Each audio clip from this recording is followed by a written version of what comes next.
grab a drink and sit down because today we're talking about how much do flight attendants actually make, and it's not a lot. Hi, my name is Sam and I've been a flight attendant for 6 years now. I'm going to be going over what I used to make as a flight attendant 4 years in regional flying. Now it's not that far off from what I make right now, so yeah, we're gonna go over it. Looking back, it's crazy. Like, I can recognize now why a question why I have no savings is because I barely made anything for the amount of work that I actually put in. So TLDR is that flight attendants don't make bank. We don't make a lot of money. Specifically the ones in North America, the ones that work in Canada, and especially the ones that are regional. Now I'm just basically speaking on my experience of what other flight attendants are making out there, but you can do a quick search and see what the hourly wages for most, if not all, airlines in around the world, or just speaking of North America in general. I think the company that I work for is the lowest paying airline in the industry in maybe North America, but that's on a whole nother conversation. If you're asking the reason why am I here, we can talk about that. I worked regional for 4 years, and the starting wage, I believe, was $25 when I first started. I think now the starting wage is $28, which may seem a lot. It's definitely more than minimum wage, but flight attendants, the thing about flight attendants is that we don't get paid for this every single hour we work.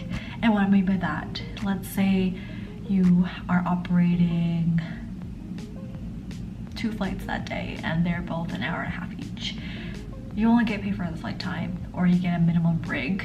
So let's say your minimum brig is 4 hours, you get paid minimum 4 hours no matter what, or you get paid anything more than that. So I'm only flying for 3 hours, but I get paid for 4 because that's the minimum brig. But also, let's say if you're flying for 6 hours that day. When I was a regional, I did that a lot. That's like literally 4 flights. That could be 4 flights, and that's 6 hours. So you get paid for the 6 hours instead of 6, but your duty day might be like 8 to 10 hours, and you don't get paid for that. So it is not ideal, and unfortunately that is the way the industry is built. There might be some airlines that have fought to have some of the unpaid work be paid, but a lot of airlines, it's still standard practice that you're not getting paid for every hour you work. You're not getting paid from clock in, clock out. We don't have that kind of thing.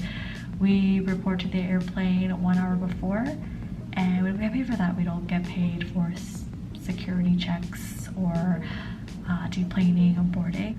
Now the pay gets a little bit complicated because yes, we get a salary and technically we are getting paid by an hourly wage.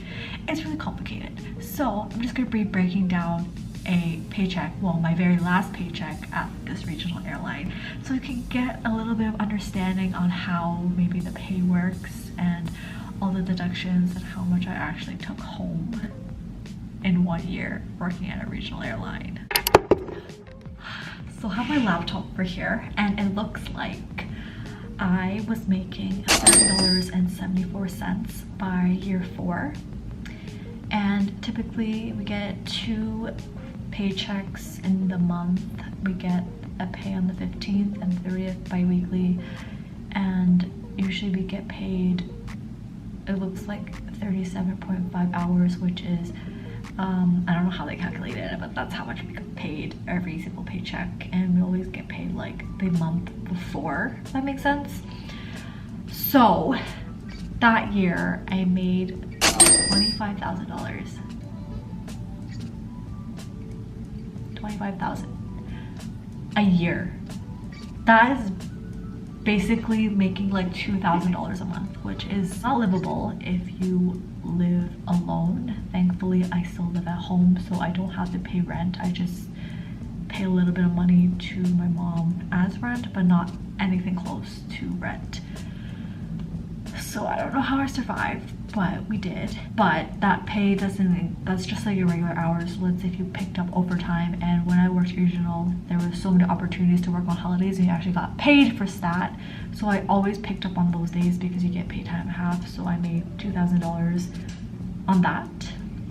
And then I have another one where I think I just worked on top of certain things, so I made another $1,100.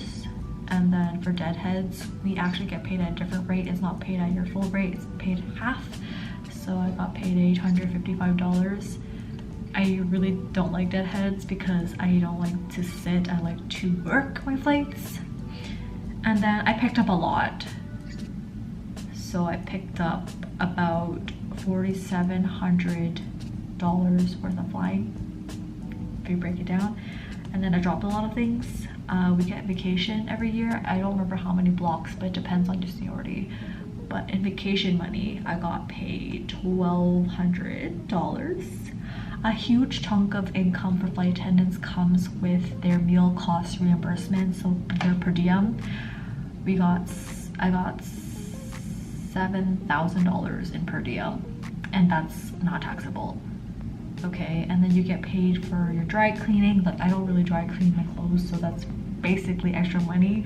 It's not a lot, it's very little. And then if I made any investments, I did, but not to the full extent. I wish I did make more investments because they do a matching. So if you have an employer matching investment thing, make sure you do it, because it's basically free money that's just sitting there and it's not going to go anywhere. It's not risky, it's literally guaranteed. So I highly recommend you do that. And then I got money because we formed a union and they give you money for signing the agreement.